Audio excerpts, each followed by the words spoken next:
मयूरभंज जिलार विशोई बांगिरीपोषी और कुलियाणा ब्लॉक रे वर्षा सहित कुआपथर माड़ उड़िला घरर छपर उपुड़ा अनेक गुड़िए गछ कुआपथर माड़े भांगिला बस काच विशोई ब्लॉक अंतर्गत खड़मबेड़ा पंचायतर 2 ग्राम मुसामारी और परसेड़ी गाँव में कुआपथर माड़े बहु लोके आहत होती।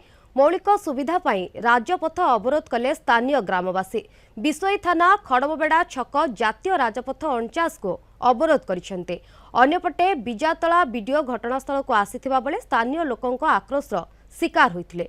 लोक माने तांको सुखिला मुढ़ी और गोलिया पानी पियाई देइथिले। एहा सहित रायरमपुर एसडीपीओ उपजिलापाल स्थानीय तहसीलदार घटनास्थल में पहुंची लोकों को बुझाइबाको चेष्टा करथिले।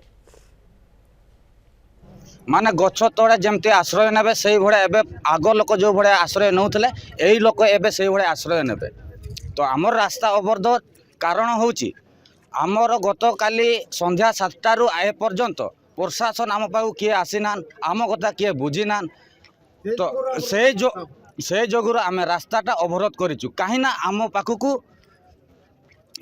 प्रशासन आसु आम कथा बुझु। आम घर द्वार सब भांगी चुरमार हो जाइए हाथ बाजी मुहगार बाजी कुआ पथर घर गुड़ा सब फाँका हो जाइए छेली छेली कुकुड़ा सब मरी सरी जाइए धान चाउल सब भिजी जाइए आम खाइबार किसी नहीं टोटाली आमर